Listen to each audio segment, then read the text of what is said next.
20장 1절부터 21장 4절까지 다뤄도록 하겠습니다. 누가복음 20장에는 예루살렘 성에 입성한 예수님이 자신을 적대하는 유대교의 실세들과 여러 가지 논쟁을 벌이는 장면이 연속적으로 등장합니다. 여기는 모두 4개의 논쟁 장면이 등장하고요. 마태복음에는요, 더 많은 논쟁 장면들이 등장합니다. 이보다 더 많은 내용들이 나오는데 누가복음에서는 딱 4가지의 논쟁 사건이 소개되고 있습니다. 당시 이스라엘의 권력을 잡고 있는 게 바로 사내들인 공의회입니다. 사내들인 공의회는 들어보셨잖아요. 사내들인 공의회는요, 모두 70명의 의원으로 구성이 되어 있어요. 그래서 구체적으로 살펴보면은 그 사두개인들에 속한 제사장들이 24명이 여기에 속해 있고요. 바리새파에 속한 서기관들도 22명, 그리고 일반 백성들의 장로들, 보통 각 지파와 지파를 대표하는 그 족장들입니다. 그 우두머리들이 24명, 모두 70명의 사람들이 서로 세력을 이렇게 견제하면서 구성되어 있고요. 여기에다가 그 해의 대제사장이 한 명이 더 추가되어 가지고 의장을 맡아서, 우리나라 국회도 보면은 야당이 있고 여당이 있고 또 국회의장이 있잖아요. 그와 같은 구조로 되어 있어요. 그래서 대제사장까지 포함해가지고 총 71명으로 구성된 게 사내들인 공의회고요. 이 사내들인 공의회는 당시에 이 예루살렘 유대 지역은 왕이 없었고 유대 총독이 다스렸기 때문에 유대 총독은 어떤 정치적인 것들을 이렇게 다루고 있지만은 여기 이 사내들인 공의회는 일종의 자치 의결 기관입니다. 그래서 종교적이고 일반적인 민생적인 부분들을 여기서 결정을 해서 이스라엘에 영향을 끼치게 되어 있습니다. 근데 여기서 언급했던 20장 1절에 언급했던 대제사장들, 서기관들, 장로들은 바로 사내들인 공의회의 구성원들이라는 겁니다. 곧 이 말은 지금 사내들인 공의회가 예수님을 주목하기 시작했다라는 것입니다. 누가복음 기록에는 없지만 마태복음의 21장에 보면은 예수님이 성에 들어올 때 온 성이 소동하여 이르되 이는 누구냐라고 막 이렇게 사람들이 예수님이 들어오는 것 때문에 성이 아주 난리가 나는데, 바로 이것 때문에 지금 사내들인 공의회가 예수님에 대해서 지금 큰 관심을 가지고 예수님을 지켜보기 위해서 사람들이 예수님에게 나왔다는 것입니다. 그래서 사내들인 공의회에서 예수님한테 첫 번째 취한 대책이 뭐냐면은 20절에 나와 있어요. 말하여 이르되 당신이 무슨 권위로 이런 일을 하는지, 이 권위를 준 이가 누구인지 우리에게 말하라. 사내들인은 제일 먼저 예수님이 권위의 출처를 확인합니다. 그러니까 사내들인 공의회 입장에서 보면은 예수님은 완전히 굴러온 돌이에요. 물론 뭐 예수님에 대한 소문도 듣긴 들었겠죠. 갈릴리에서 3년 동안 있었던 예수님에 대한 소문도 듣긴 들었지만은 예수님이 직접 예루살렘에 와서 이렇게 큰 소동을 일으키면서 특히 성전 정화 사건을 벌였잖아요. 아주 센세이셔널, 아주 충격적인 사건을 벌이면서 확실하게 자기가 누구인지 존재를 각인시키는 이 장면을 본 다음에는 이 사내들인 공의회가 가만히 있을 수가 없어서 예수님에게 직접적으로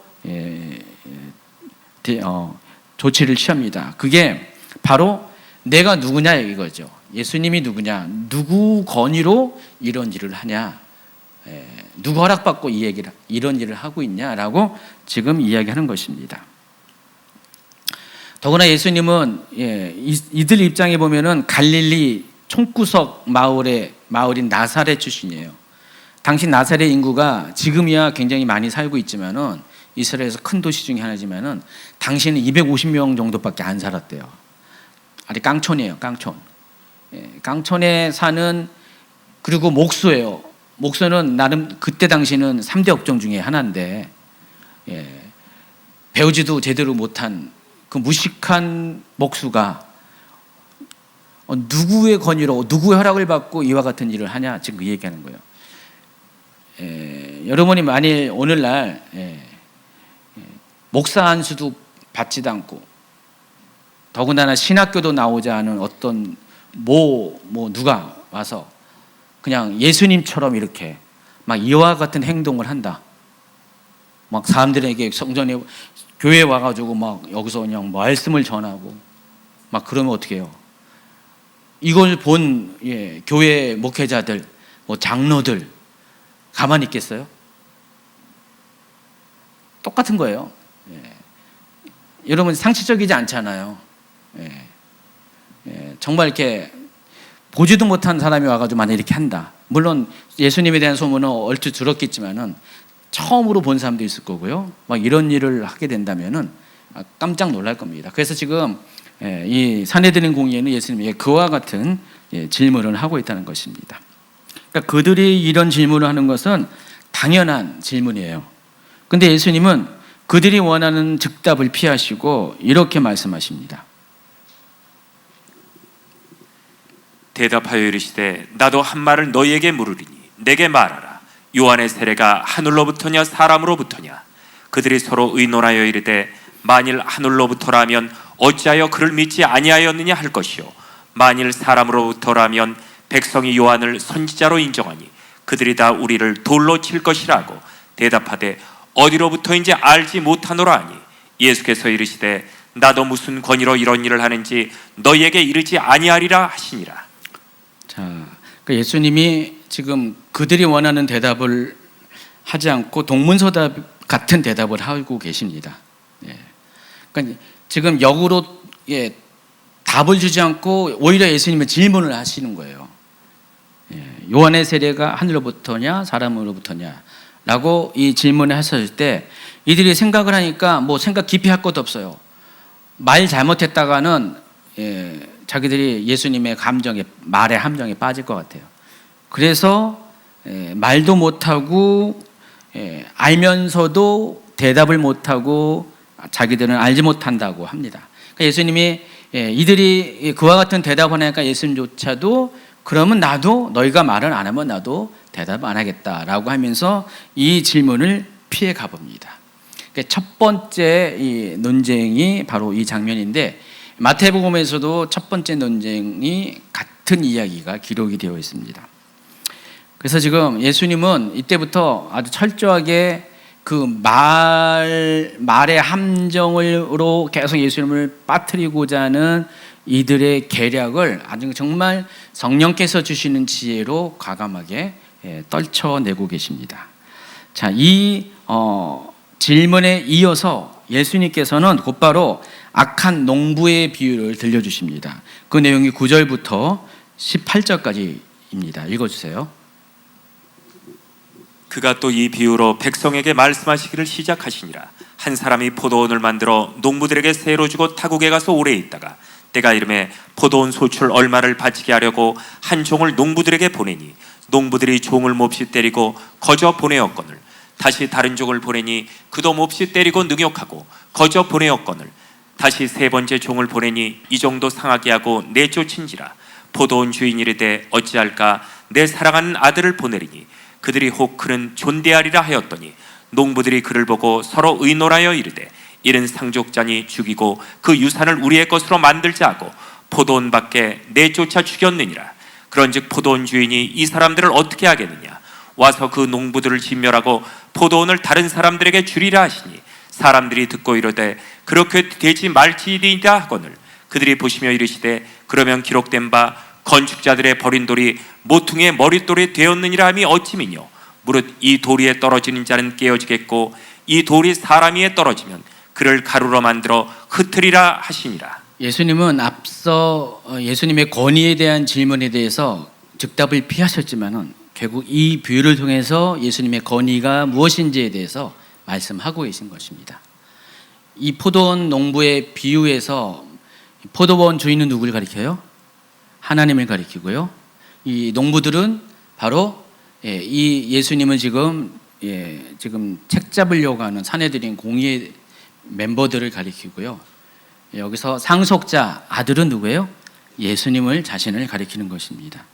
지금 이 사내들인 멤버들은 이 비유를 듣자마자 바보가 아닌 이상 이 비유에서 말하는 사람들이 누구인지를 바로 깨닫고 그로 인해서 예수님을 잡고자 했으나 백성들의 눈을 보니까 감히 그렇게 할 수가 없었어요. 19절. 서기관들과 대제사장들이 예수의 이 비유는 자기들을 가리켜 말씀하심인 줄 알고 즉시 잡고자 하되 백성을 두려워하더라. 그래서 이때부터 이들은 전략이 바꿉니다. 직접적으로 예수님을 자기들이 어떻게 하고자 하는 것이 아니라 더 본격적인 말의 함정, 올무를 파가지고 예수님의 그 올무에 빠뜨리기위해서 자기들이 아닌 로마 정부에 의해서 예수님을 죽게 하는 그런 전략을 취합니다. 우회 전략을 취합니다. 왜냐하면 백성들이 지금 눈이 시퍼렇게 뜨고 있기 때문에 어떻게 할 수 없으니까 자기들의 몫을 로마 정부가 맡아서 할 수 있도록 결국은 로마 정부가 예수님을 싫어하고 미워할 수 있는 함정에 말의 함정에 예수님을 빠뜨리고자 합니다. 그래서 첫 번째로 꺼내드린 게 뭐냐? 바로 세금 논쟁입니다. 20절부터 25절입니다. 그들이 물어 이르되 선생님이여 우리가 아노니 당신은 바로 말씀하시고 가르치시며 사람을 외모로 취하지 아니하시고 오직 진리로서 하나님의 도를 가르치시나이다.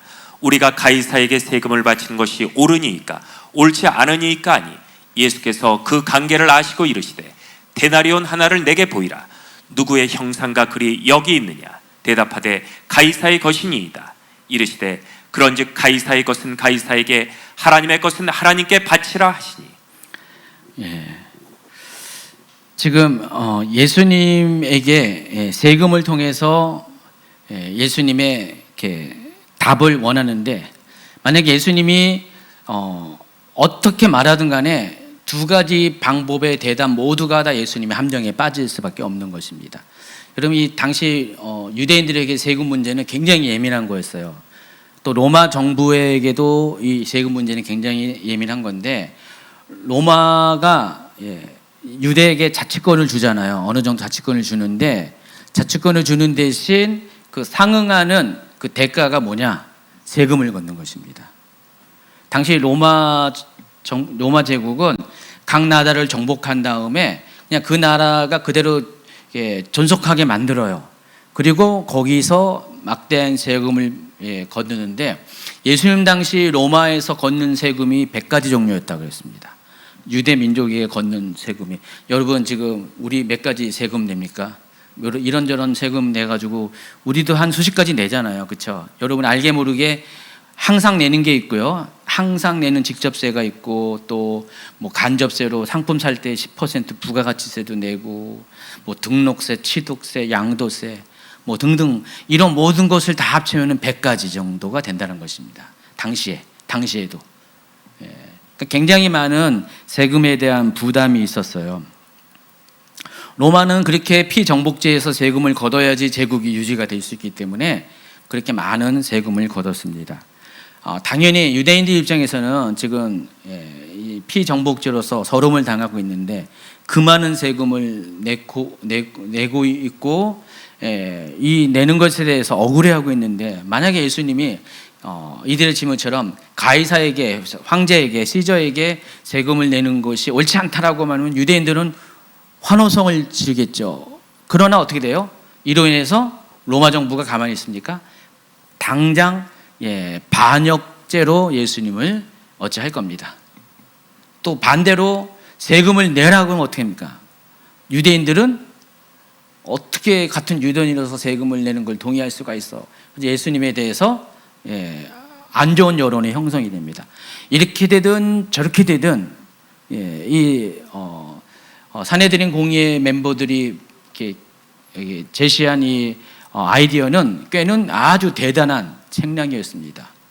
정말 제갈공명도 못 따라갈 정도 대단한 꾀였는데 뛰는 놈이 나는 분이 있다고 나는 놈이 아니라 나는 분이 있다고 예수님은 이 질문을 무력화시키는 대답하십니다. 뭐니까 가이사의 것은 가이사에게, 하나님의 것은 하나님께 바치라. 그래서 예수님이 이 대답을 하신 데에는요, 배경이 있습니다. 가이사의 것에 해당하는 화폐가 있어요. 로마의 화폐가 있고요. 특별히 로마 그 황제의 얼굴이 들어있는 화폐가 있어요. 그것을 가이사의 것이라고 이야기합니다. 하나님의 것은 하나님께 바치라. 그럼 하나님의 것은 뭐냐? 바로 성전과 관련돼서 통용되는 세계를 가리킵니다.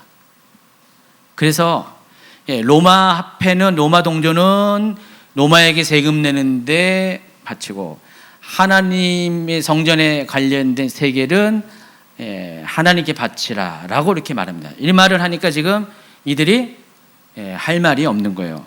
그래서 제가 지금 240페이지부터 당시에 통용되는 그런 화폐들을 쭉 제가 목록을 만들었잖아요. 자, 이거는 참고사항으로 여러분이 알고 계시라는 거고요. 예전에 이미 마태복음 강의 때 제가 한번 이 부분 다뤄드렸던 것입니다. 참고사항으로 이렇게 알고 계세요. 어쨌든 질문한 사람들은 그들의 예상을 뛰어넘는 예수님의 대답에 놀랐기 때문에 할 말이 없어서 그저 침묵할 수밖에 없습니다. 누가복음 20장 26절.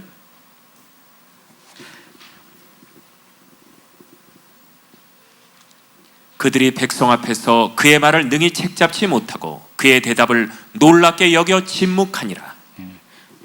노 전사님이 오늘 생일인데 생일이라서 계속 봐주겠습니다. 근데 이거 그냥 집중하지 못하면 그냥 제가 갑자기 탁탁 뛰어 넘어가가지고요, 여길 보게 되거든요. 이거 아무나 하는 거 아닙니다. 여러분 하면은 막 당황해가지고 막 넘길 거예요, 막. 자, 이제 세 번째 논쟁이 또 벌어집니다. 연속적으로 지금 논쟁이 소개되고 있어요. 이번에는 바리새인들과 경쟁 관계에 있던 사두개인들이 예수님께로 몰려옵니다. 그리고 27절부터 33절에 질문을 합니다. 부활이 없다고 주장하는 사두개인 중 어떤 이들이 와서 물어 이르되, 선생님이여, 모세가 우리에게 써주기를 만일 어떤 사람의 형이 아내를 두고 자식이 없이 죽으면 그 동생이 그 아내를 취하여 형을 위하여 상속자를 세울지니라 하였나이다. 그런데 칠형제가 있었는데 마지가 아내를 취하였다가 자식이 없이 죽고 그 둘째와 셋째가 그를 취하고 일곱이 다 그와 같이 자식이 없이 죽고 그 외에 여자도 죽었나이다.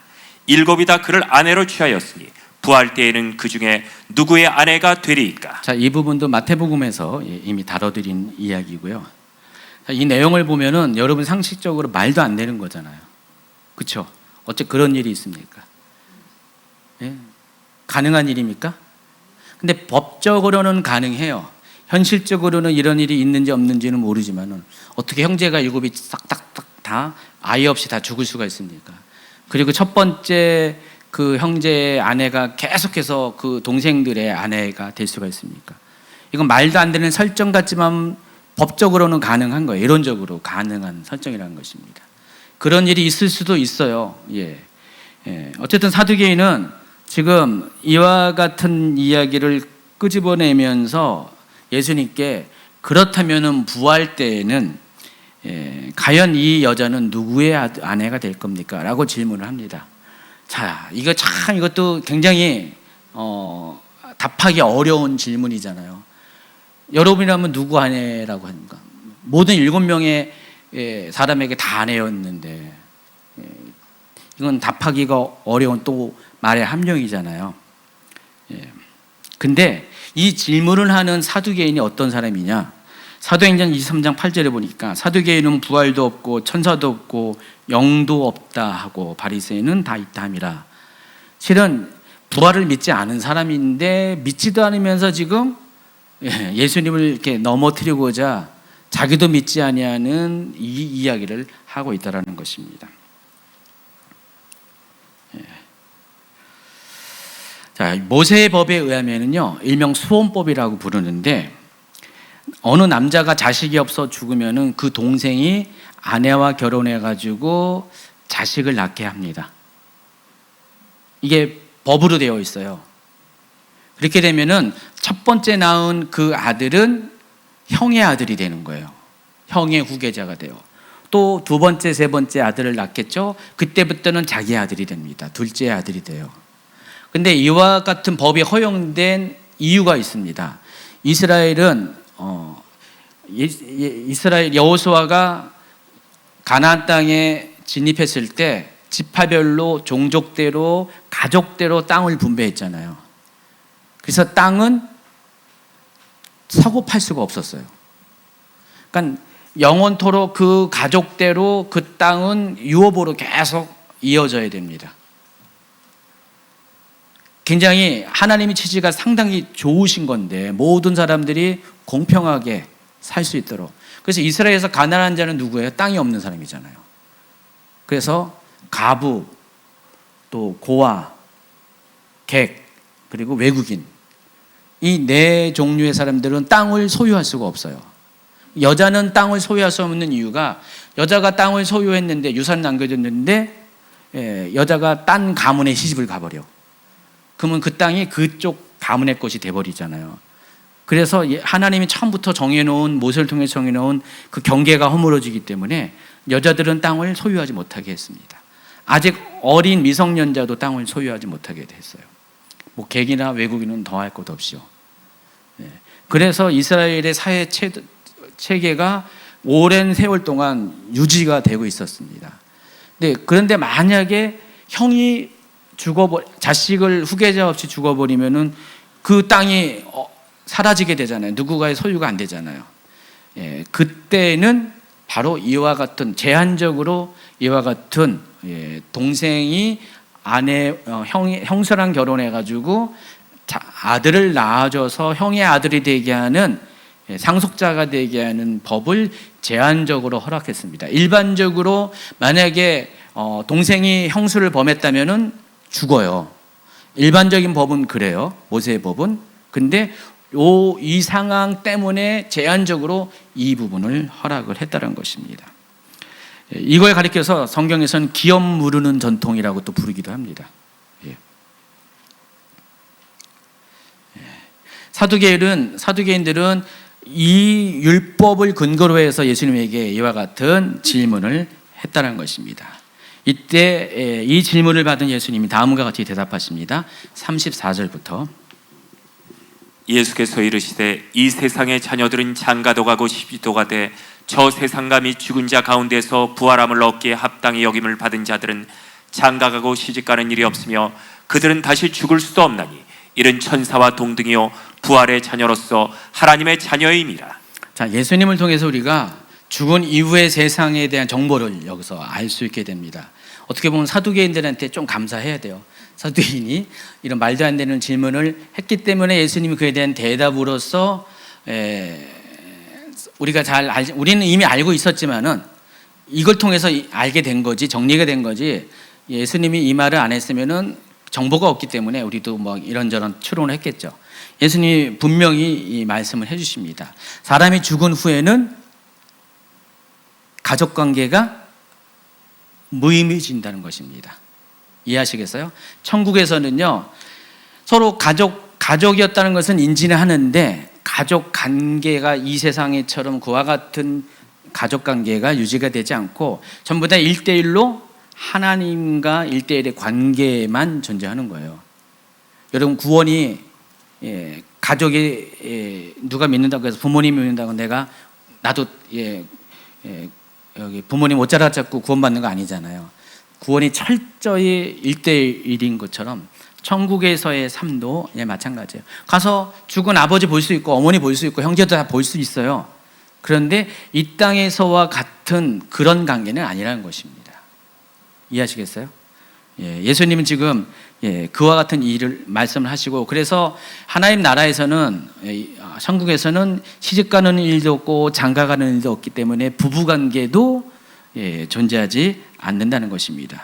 그리고 한 번 죽었던 사람이 다시 부활을 하면 다시 죽을 일이 없다라는 것입니다. 물론 이 땅에서 예수님 당시에도 죽었다 부활하는 사람이 있지만 이 땅에서는 죽었다가 살아났다가 다시 또 죽어요. 그러나 하나님 나라에서는 한 번 부활을 하면은 다시 죽는 일이 없고 천사처럼 천사와 동등하다는 것은 영원히 사는 그런 존재가 된다라는 것입니다. 이해하시겠어요? 이 대답은 사두개인들의 입장에서는 사두개인들의 입장에서는 엄마를 부르는 소리네요. 사두개인의 입장에서는 도저히 이해할 수가 없어요. 사두개인들은 유물론자잖아요. 죽은 후에 물질 세계 외에는 영적인 세계를 인정하지 않잖아요. 그러니까 사두개인이 오늘날 공산주의처럼 유물론자들이에요. 근데 그들에게 도저히 이해할 수 없는 내용인데 예수님께서 이와 같은 대답을 하신 이유는 그들이 자기도 믿지 아니하면서도 예수님을 넘어뜨리고자 그와 같은 쓸데없는 질문을 한 거거든요. 그러니까 예수님이 지금 그와 같은 이 부활을 믿지 않은 그들의 그 모습을 아시기 때문에 그들이 또 이해할 수 없는 그들의 생각 너머의 영적인 세계에 대한 것을 답을 주셨다는 것입니다. 그리고 37절부터 38절까지 또 이어서 또 말씀하십니다. 죽은 자가 살아난다는 것은 모세도 가시나무 떨기에 관한 글에서 주를 아브라함의 하나님이요 이삭의 하나님이요 야곱의 하나님이시라 칭하였나니 하나님은 죽은 자의 하나님이 아니요 살아있는 자의 하나님이시라. 하나님에게는 모든 사람이 살았느니라 하시니. 이 말이 의미하는 건 그겁니다. 모세도 가시떨미 사건에서 하나님을 임재를 만났을 때 불꽃 가운데 임하시는 하나님 임재를 만났을 때 하나님을 가리켜서 아브라함의 하나님, 이삭의 하나님, 야곱의 다 죽은 자들이잖아요. 이미 앞서서 죽은 자들인데 그런데 그렇게 부른 것처럼 하나님은 유물론자 입장에선 이미 죽은 아브라함이나 이삭이나 또 야곱은 아무런 의미가 없는 사람이잖아요. 근데 그렇지가 않다는 것이죠. 하나님 안에서 그들 모두는 지금 하늘나라에서 함께 하나님과 살고 있는 자들이잖아요. 세상에선 죽었지만은 하늘나라에서는 여전히 살고 있는 것이에요. 누구든지 죄인이라 할지라도 하늘나라 아니고 영원한 지옥에서도 살고 있어요. 영원히 살고 있습니다. 그렇기 때문에 모든 사람은 이 세상의 눈에서 사두개인 눈에서는 다 죽은 자고 없어지고 아무런 의미가 없는 존재이지만 하나님 안에서는 모든 사람들이 어디에 있든지 다 살아있는 사람입니다. 그 얘기를 하고 계십니다. 자, 이와 같은 이야기를 하니까 바리새인들은 어안이 벙벙했고 사두개인들은 바리새인들은 이때 오히려 예수님에게 브라보, 예수님 말 잘했어요. 왜냐하면 지금 적어도 이 주제에 관해서 바리새인과 사두개인은 계속 싸우고 있었거든요. 사두개인들은 천사도 없고 부활도 없고 죽으면 끝이다라고 했는데 바리새인들은 아니다, 우리 죽으면은 천사도 있고 하늘나라도 있고 부활도 한다. 계속 그냥 이거 이제 갖고 막 싸우고 있는데 예수님이 자기들의 속을 확 풀어주는 대답을 하셨기 때문에 바리새인조차도 감탄할 정도로 예수님이 대답을 하십니다. 그래서 39절에 서기관 중 어떤 이들이 말하되 선생님 잘 말씀하셨나이다 하니 그들은 아무것도 감히 더 물을 수 없습니다. 이어서 이제 41절부터 44절은 네 번째 논쟁이 이어지는데 그리스도와 다윗 자손에 대한 논쟁인데 이 부분은 이렇게 일단은 패스하겠습니다. 읽어보세요. 시간 관계상. 그리고 45절부터는 예수님께서 서기관들의 외식에 대해서 경고를 합니다. 45절부터 47절. 모든 백성이 들을 때 예수께서 그 제자들에게 이르시되 긴 옷을 입고 다니는 것을 원하며 시장에서 물 안 받는 것과 회당의 높은 자리와 잔치의 윗자리를 좋아하는 서기관들을 삼가라. 그들은 과부의 가산을 삼키며 외식으로 길게 기도하니 그들이 읽으세요. 더 엄중한 심판을 받으리라 하시니라. 당시 서기관들의 역할이 뭐냐면요, 본래는 서기관들이 뭡니까? 글을 기록하는 사람이잖아요. 그래서 왕정 시대 때는 왕 옆에서 이렇게 뭐라 그러죠? 옛날에 조선 시대에는 이렇게 조선 왕조 실록을 막 기록하잖아요. 옆에서 계속 뭘 마든지 다 기록하잖아요. 사관이라고 그러죠. 그런 역할을 한 게 시작이었어요. 보통 이들은 학식이 있고 글을 많이 알기 때문에 외교 문서를 기록하고 이럴 때 이 사람들이 주로 이렇게 역할을 많이 합니다. 그런데 이제 시간이 흐르면서 왕정 시대도 다 지나가고 시간이 흐르면서 이들의 역할이 어떤 걸로 이렇게 고착이 되냐면은 성경을 필사합니다. 성경을 필사하고 그 서기관들 외에는 성경을 필사하지 못하게 돼 있죠. 성경을 필사하고요. 왜냐면은 훈련되지 않은 사람이 성경을 필사하다가 이상한 글자를 잘못 쓰면은 성경이 왜곡이 되니까 아주 훈련된 사람만 필사를 하게 돼 있어요. 그리고 이들이 성경을 그렇게 많이 필사하면 어떻게 되니까 성경에 대해서 박식해지잖아요. 그러니까 성경에 대해서 당대로서는 사두개인, 다른 바리새인들 다 포함해서 이스라엘 유대인들 중에서 가장 성경에 대해서 해박한 사람입니다. 그래서 자기들은 성경에 대해서 박사보다 더 높은 박박사 정도가 되는 거죠. 박박사는 우리 박소연 집사를 박박사라고 부르는데 성은 박씨고 박사니까. 근데 전해주세요 본인에게. 근데 이 박박사인 이 서기관들은 자기들이 이렇게 성경에 대해서 누구보다 아니까 어떻게 해요? 항상 자기 자신을 낮게 여겨요. 우습하게 여긴다는 것입니다. 그래서 긴 옷을 입고 다닌 것. 옛날에 긴 옷이 의미하는 것은 귀족들 외에는 긴 옷을 안 입었습니다. 일반 사람들은 일을 해야 하기 때문에 긴 옷을 입을 수가 없었죠. 근데 긴 옷을 입는다는 것은 일을 나는 안 한다 그런 뜻이에요. 긴 옷을 입고 다니면서 시장에서 문안받고 회당의 높은 자리, 뭐 회당의 모세의 자리라고 있죠. 앞자리 이런 광대상 앞에 잔치에서 윗자리 다 지난번에 잔치 비유에서 나왔죠. 가장 VVIP는 가장 가운데 앉게 돼 있다는 거죠. 그런 것을 앉는 것을 좋아한다고 했습니다. 그러면서 동시에 그들은 과부의 가산을 삼키면서 외식으로 길게 기도한다는 합니다.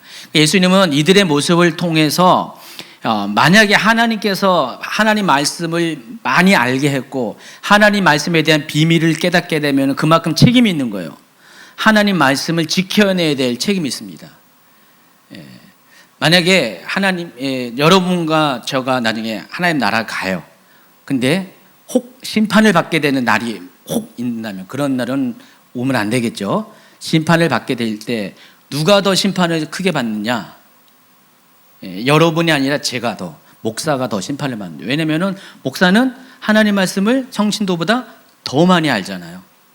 하나님은 아는 만큼 책임을 지게 하십니다.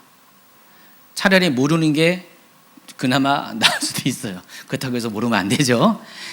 어쨌든 간에 하나님의 관점은 그거예요. 우리가 말씀을 아는 것을 그치는 것이 아니라 아는 만큼 하나님 말씀을 지켜 행하는 자가 되라는 것입니다. 이제 그런 의미에서 서기관들은 지켜 행하는 것처럼 보이지만은 다 속마음은 그렇지 않아요. 다 위선, 거짓, 외식.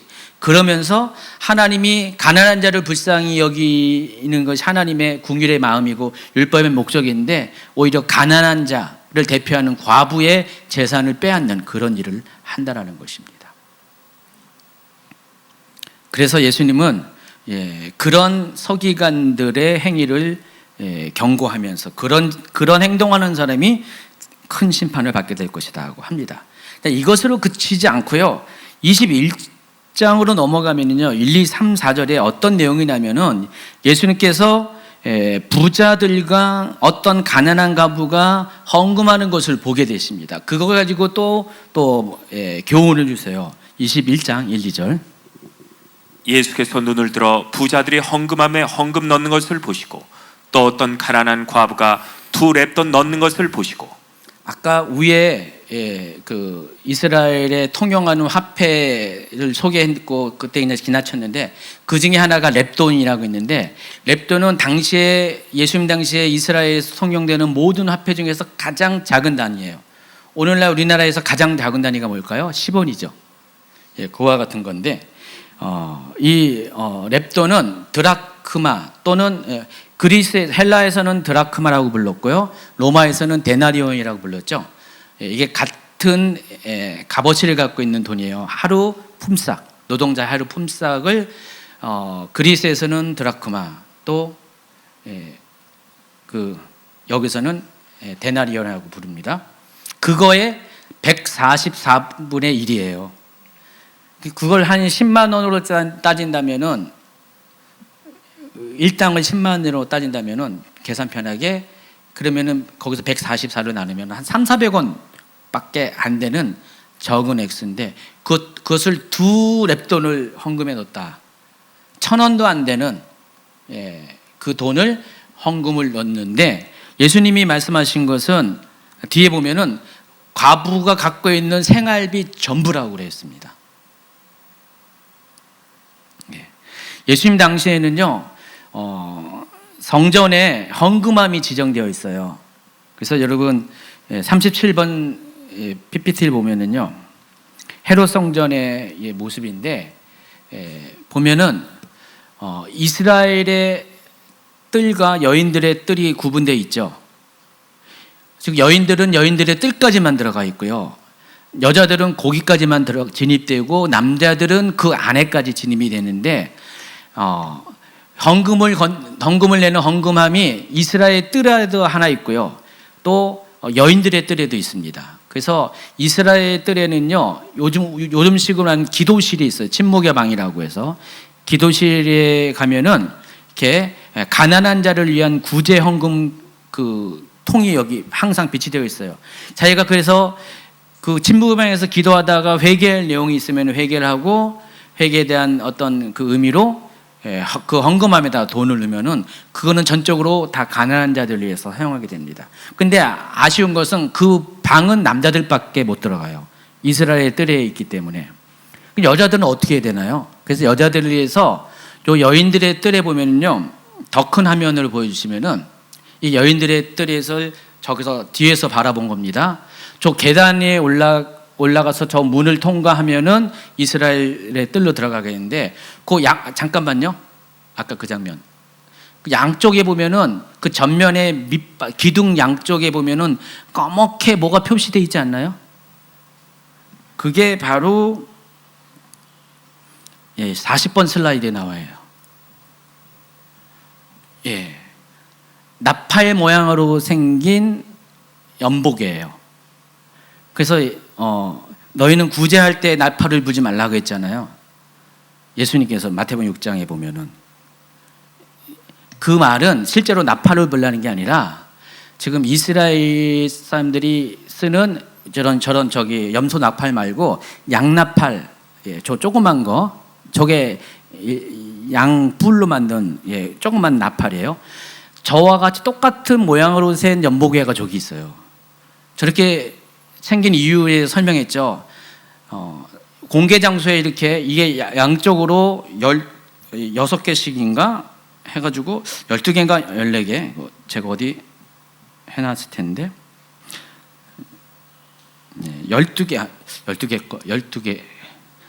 제자훈련 하신 분 생각나세요? 생각 안 나세요? 하여간 양쪽에 6개인가 7개씩 해가지고 이렇게 양쪽으로 이렇게 해가지고 12개인가 14개를 이렇게 연보개를 집어넣어요. 그럼 사람들이 성전에 와가지고 헌금하는 마음이 생기면 졌다가 돈을 집어넣어요. 다 그때 당시엔 지폐가 아니라 동전이잖아요. 근데 동전이 꼴렁꼴렁 해가지고 밑으로 딱 들어가서 그 안에 헌금함에 들어가요. 근데 때로 어떤 사람들은요, 아무도 모르는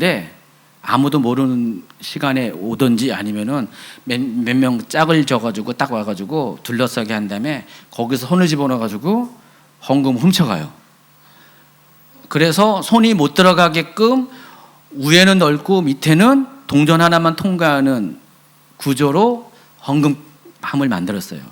저게 바로 이제 연복이에요. 그래서 예수님께서 외식하는 자가 사람들한테 나 헌금해요 하면서 자랑하면서 돈에 집어넣는 것을 나팔을 분다라고 묘사를 하신 것입니다. 실제로 나팔이 아니라 저 장면을 얘기하는 것입니다.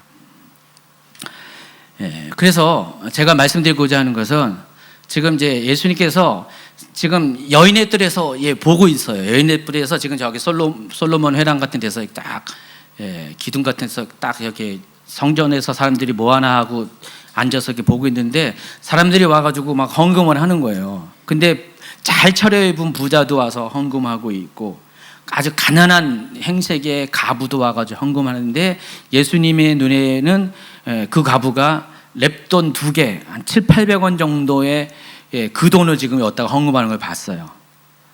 그러면서 예수님께서 두 사람을 비교하면서 누가 정말 최고의 헌금을 드리는가, 최선의 헌금을 드리는가를 지금 말씀하시는 거예요. 그러니까 예수님은 사람의 중심을 아시기 때문에, 상황을 아시기 때문에 부자는 자기가 가진 것의 일부를 드리고 있어요. 근데 절대적인 가치는 2랩돈보다 훨씬 많겠죠. 근데 과부의 경우는 자기가 가진 모든 것을 다 지금 드리고 있어요. 근데 중요한 것은 뭐였냐? 이 헌금함이 무슨 목적이에요? 연복이에요. 연복에 가난한 자를 구제를 목적으로 하는 거예요. 지금 구제를 받아야 될 과부가 지금 자기 모든 돈을 가서 가난한 자를 위한 구제 헌금을 하고 있는 거예요. 지금 예수님이 그 마음을 중심을 보시면서 지금 이 이야기를 하고 있다는 겁니다. 이해하시겠어요? 그래서 누가 과연 하나님 앞에 최선의 그런 마음과 헌신을 하고 있는가? 바로 이와 같이 절대적인 수치는 작아도 자기의 모든 것을 드리는 이 여인이야말로 가장 최선의 모습을 하나님께 보이고 있다라는 것을 이야기합니다. 앞서 그 외식하는 서기관들과 비교하면서 이 얘기를 하고 있는 거예요. 지금 이해하시겠어요? 서기관들은 그렇지 않는다는 것입니다.